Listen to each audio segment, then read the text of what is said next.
जी, ये कोई इल्ज़ामात नहीं है। एक्चुअल में ये जो भी मैंने कहा है ये सब सच बातें हैं और मैंने बहुत सारी बातें हैं जो पेपर में मैंने नहीं लिखी है, मैंने पेपर में नोट नहीं करवाई है। एक्चुअल में ये सब कुछ सच है, ये कोई इल्ज़ाम नहीं है। काउंसलर ने बहुत बार मेरे साथ गलत करना चाहा और वो खुद मुझे ऑफ़र करता था, वो सेक्सुअल अप्रोच मुझे बहुत बार कर चुका है।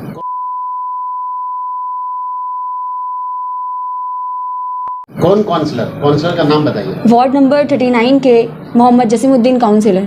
अच्छा, तो ये वाकया कब से चल रहा था? मतलब ये वाकया पिछले 2 साल से चल रहा है।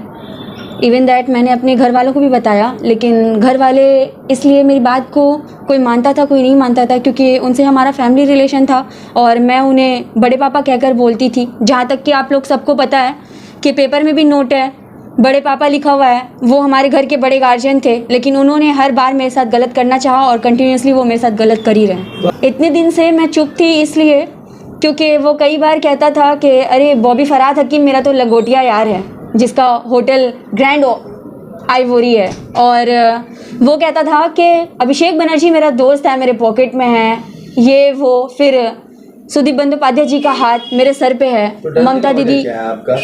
जी, किसी का भी हाथ हो सर पे, उससे क्या मतलब है? आप अपनी जगह जायज हो तो आप अपना कंप्लेंट। मैं घर से बाहर निकलती हूँ तो हमला तो मेरे ऊपर किया जाता है ना। तो अब क्यों नहीं डर लग रहा आपको?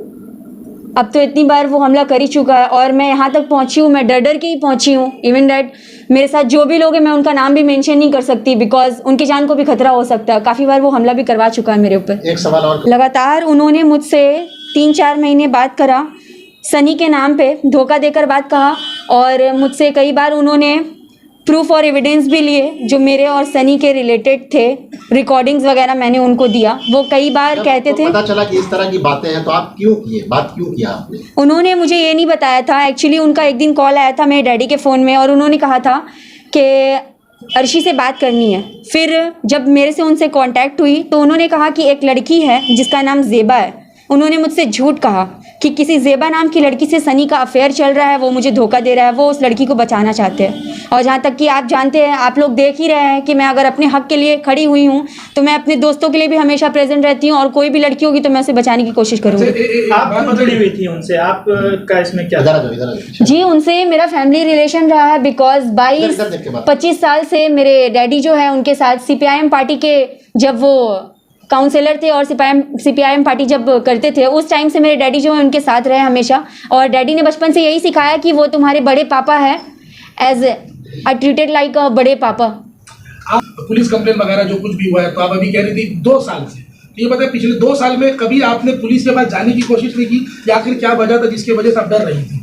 आई want tell you one thing, I again telling you, that is not a इल्ज़ाम। ये सब जो भी है सब सच है और हकीकत है। जो जसीमुद्दीन ने मेरे साथ करा है, उसने 2 से 2.5 साल तक मेरे साथ रेप करवाया है सनी को भेजवा कर, और सनी को वो खुद पैसे देता था और कहता था कि जाकर मिलो।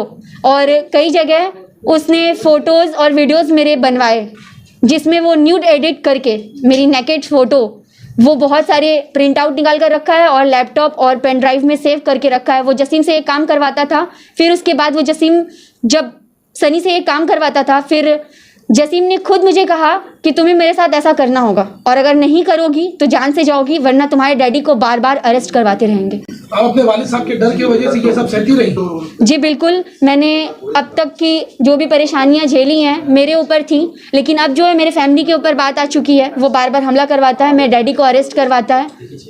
पर सनी का ये कहना है कि आपका उनसे रिश्ता लगा था, मंगनी हुआ था, उनकी मम्मी ने आपके घर पे आके मंगनी किया था, आपने झूठा। कंप्लीट फर्स्ट मैं ये कहना चाहती हूँ कि सनी से मैं शादी के लिए तैयार नहीं थी। आप किसी लड़की से शादी तब तक नहीं कर सकते जब तक वो लड़की खुद नहीं राजी होती, और ये इस्लाम और शरीयत के खुद खिलाफ भी है। हमारा इस्लाम भी इस चीज़ की रजामंदी नहीं देता है। लेकिन सनी और उसके घर वालों ने ज़बरदस्ती मेरे घर आकर ये सब रोका किया, क्योंकि जसीम खुद मेरा रेप करना चाहता था।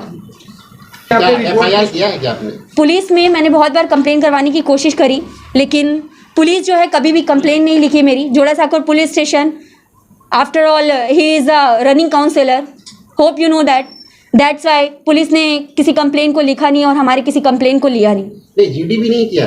जी, GD करवाया था। जब वो अपने लड़कों को भेजकर गालियाँ सुनवाता था और मेरे फैमिली में हमला करवाता था, तो हमने जीडी वगैरह करवाए थे जिसके हमारे पास प्रूफ्स भी है। जीडी की कॉपी है आपके पास? जी अभी तो फिलहाल नहीं है बट है, हमारे पास सब कुछ है।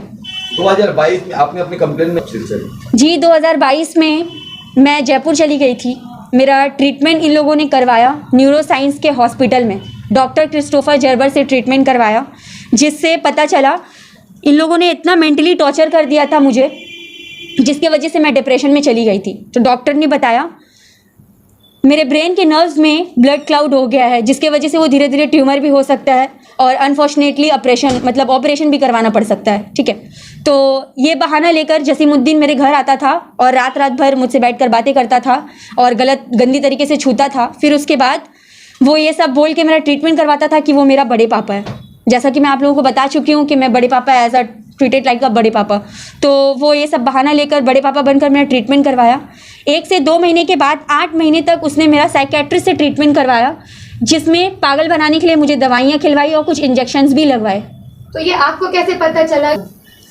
मैं जब अपने फैमिली डॉक्टर के पास गई, सॉरी मैं नाम मेंशन नहीं कर सकती, बात को समझ रहे होंगे आप लोग, I hope you are all understand this. Then उसके बाद उन्होंने बताया ये जो दवाइयाँ हैं, ये साइकेट्रिस्ट से जो तुम्हारा ट्रीटमेंट चल रहा है, एक्चुअली में ये दोहरा चढ़ने की दवाई है, तुम्हारी जान को खतरा हो सकता है। और ये नींद की दवाई है, स्लीपिंग स्टेप्स। आप लोग सभी पता लगा सकते हैं, अगर किसी को ब्रेन ट्यूमर है तो स्लीपिंग स्टेप्स लेना बिल्कुल मना है, वरना वो कोमा में जा सकता है, जान को खतरा है। जिसके वजह से मेरे बॉडी में बहुत सारी बीमारियां भी हुई और अभी भी मेरा ट्रीटमेंट चल रहा है। Nothing want anything, I only want a justice. Mamata दीदी से मेरी मेरी अपील है कि ममता दीदी मेरी हेल्प करे। अगर आज देश की एक लड़की मरेगी, आज देश की एक अर्शी मरेगी, अगर इन सब के वजह से, एक नेता की वजह से अगर मैं जान दे देती हूँ या मर जाती हूँ, तो पता नहीं कई नेता छुपकर और कितना काम कर रहे होंगे, कितनी लड़कियों के साथ गलत कर रहे होंगे। आज मेरा वीडियोस और फोटोज़ लेकर ये लोग मुझे ब्लैकमेल करते हैं और मेरे घर वालों पर हमला करवाते हैं। हमारा बिजनेस सब कुछ बंद करवा दिया इन लोगों ने। तो हो सकता है मैं अगर जान दे दूँ तो देश की बहुत सारी लड़की मर जाए और जान दे दे। मैं डिटेल देती हूँ। सनी ने 5,000 सेंड करे थे मुझे एज अ रिलेशनशिप के नाते, और जसीमुद्दीन ने मुझे 20,000 सेंड करा था। उसने कहा था कि अजमेर जाओगी तुम। मेरी तबीयत ख़राब थी, स्पॉन्डिलाइटिस की प्रॉब्लम हुई थी, जहाँ तक कि मैं बता चुकी हूँ, मेरे नर्व्स में प्रॉब्लम आई थी। तो मैं जब स्पॉन्डिलाइटिस की शिकार हो गई थी, जसीमुद्दीन ने मुझे पैसे भिजवाए और कहा कि अजमेर जाकर गरीब नवाज के दरगाह शरीफ में हाजिर होकर वहाँ पे कस्में खाओगी कि जसीमुद्दीन को माफ़ करा, सनी को माफ़ करा और अलीशा जसीम को माफ़ करा, फैसल को माफ़ करा, अफशा को माफ़ करा। ये रिकॉर्डिंग्स आज भी मेरे ख्याल से जसीमुद्दीन के पास होंगे मौजूद, जहाँ तक वो सब कुछ करवाता है और जानता है। पे उसने मेरा रेप करा है और उसने धोखे से दवाइयाँ खिलवा कर मुझे रूम लेकर गया और मेरे साथ गलत करा। वो जसीम के साथ मिला हुआ था, रूम में कैमरा लगे हुए थे, माइक्रो कैमरा, मुझे पता नहीं था ये सब चीज़ इन लोगों ने दोनों मिलकर करा है, क्योंकि वो कस्में खिलवा रहा था और माफ़ करवाना चाह रहा था।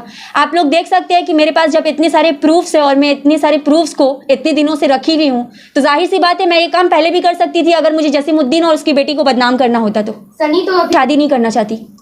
जब आप शनि से शादी नहीं करना चाहती तो 2 सालों तक का संबंध क्यों बनाया? मेरा उससे 2014 से रिलेशन था, हम दोनों एक दूसरे से बातचीत करते थे, फ्रेंडशिप था, लेकिन 2-2.5 साल तक का हमारा फिजिकल रिलेशन रहा। I accepted this. इस्लाम में सबसे ये मुझसे गलती हुई और मेरे साथ धोखे से किया गया ये चीज़। आप उसको हर बार इमोशनली करके कि तुम मेरी बीवी हो, ये कह कर कि मुझसे वो शादी करेगा, जहाँ तक कि आप लोग जानते हैं और आप लोग देख सकते हैं। मोल्ड किया गया है। जी हाँ बिल्कुल, आप लोग देख भी सकते हैं, मेरे पास प्रूफ है कि वो लोग कैसे घर आए थे और मुझसे शादी करवाना चाह रहे थे। मम्मी से, आपकी मम्मी है जिस तरह से ये हालात बयान कर रही है, कब पता चला आपको? ये हालात पता कब चला, जब ये बोली कि हाँ सनी से शादी करेंगे मम्मी, तो मेरे घर में कुछ प्रोग्राम था, वो होने के बाद हम लोग सब राज़ी हो गए थे। होने के बाद इसके पास कुछ ऐसा प्रूफ आया, सनी और जसीम की बेटी अलीशा का प्रूफ जो ऐसा आया, ये पूरा टूट गई, बहुत रोई। मम्मी आप लोग समझाते थे, डांटते थे, हम नहीं समझते थे। उस टाइम बच्ची थी, 15-16 साल का उम्र था, 17 साल वक्त बढ़ते गया, इसको अक्ल बुद्धि आते गया, पढ़ने वाली बच्चा है। फिर इसको धोखा जब मिला तो ये बोली कि जसीम जब मेरे घर में ढुका, वो बताया नहीं कि जसीम मेरी बेटी से दरअसल सनी का चक्कर है, और मेरी बेटी के साथ गलत कर रहा है। उसकी बेटी का सारा प्रूफ मेरे पास है। और ये जब ये बोली और हम सनी से ये धोखा दे दिया हमको और हम सनी से कोई रिश्ता कोई रिलेशन नहीं रखेंगे, इसको कन्वेंस करने के लिए और मेरे घर में ढूका, इसको राजी करने के लिए किसी तरीक़े से भी अर्शी राजी हो जाए और हम सनी का शादी उससे करा दें, क्योंकि अपनी बेटी का शादी उससे तो कराएंगे नहीं। उसकी बेटी घर पे दवाई खा रही है, करी है कि मैं करूँगी तो सनी से ही शादी करूँगी। और बाप बोल रहा नहीं वो अर्शी से शादी करेगा, सनी को सिखा के अपना घर ले गया, बोला बोल हम अर्शी से शादी करेंगे, तेरे से नहीं करेंगे। तो ये सब चलता रहा, मगर वो खोल रहा नहीं कि मेरी बेटी से है। और जसीमुद्दीन अपनी बेटी को बचाने के लिए इसका इस्तेमाल करता रहा। और ये सब बात हम लोग को समझ में नहीं, बड़ा है, काउंसलर है, मेरा हस्बैंड भी उनके साथ रहते थे। कुछ भी घर का कुछ प्रॉब्लम हुआ, अच्छा बुरा, उनका घर का, हम लोग एक दूसरे के साथ ही रहते थे, पूरा मोहल्ला जानता। और मेरा घर एक्चुअली मेन रोड में, फर्स्ट फ्लोर में। मेरे घर में कोई भी आएगा सारा मोहल्ला देखेगा, छुपा हुआ नहीं है। अब वो मेरे घर आता था 12 बजे दिन में, तो 2 बजे 3 बजे रात को निकल रहा है। इतना बकता है वो, अपना आगे किसी को चलने ही नहीं देता है। अगर आप उसके साथ बैठिएगा शायद बेहोश हो जाइएगा, वो इतना बोलता है। आप एक माँ है, आप से अब तक हम किसी के पास नहीं गए। हम बार दीदी से हाथ जोड़कर, दीदी एक औरत है, पश्चिम बंगाल की सीएम है और सबसे पहले एक औरत है, और एक बेटी का साथ इंसाफ होना चाहिए। मेरी बेटी नहीं, ममता दी का भी बेटी पूरा देश की बेटी है। अगर एक बच्ची से गलती से उसको बहला फुसला के मोहब्बत का नाम से उसका साथ शोषण किया गया, उसका इंसाफ होना चाहिए गया। और ये काउंसलर जसीमुद्दीन पूरा सनी का साथ दिया इस मैटर में। उसकी बेटी का भी इज्जत लूटा, उसको तो चाहिए था उस लड़का का जान मार दे, और मेरी बेटी का भी इज्जत खराब किया। इलाके वो उसको वार्ड का प्रेसिडेंट बना रहा, साथ में लेके घूर रहा, मेरे घर में गुंडागर्दी करवा रहा। हम थाना जाते हैं, पूरा थाना हैक किया हुआ, थाना में कोई सुनाई नहीं होता है। काउंसलर का नाम सुनते ही, सनी का नाम सुनते ही कोई केस दस नहीं होता है। कहाँ जाए हम लोग इंसाफ मांगने? जसीमुद्दीन का दोस्त, क्या बोले? जसीमुद्दीन के दोस्त शौहर के ऊपर इतना जुलूम किया, बार अरेस्ट करवा रहा। मेरा शौहर अभी 2 साल से बात नहीं करता है। और मेरा शौहर को हम बोला आप बैठिए, हमारे साथ हो रहा है, हम लोग अपना लड़ाई खुद लड़ेंगे। मैटर तो मेरा है और जसीमुद्दीन का, फिर मेरे डैडी का क्या काम है इस मैटर में? और जहाँ तक बात है मेरे डैडी की, तो जहाँ बेटी का साथ देना तो वो हमेशा खड़े रहेंगे मेरे साथ, अब चाहे वो बैक से हो कोई बाप या फिर फ्रंट ऑफ से। ठीक है, बहुत शुक्रिया।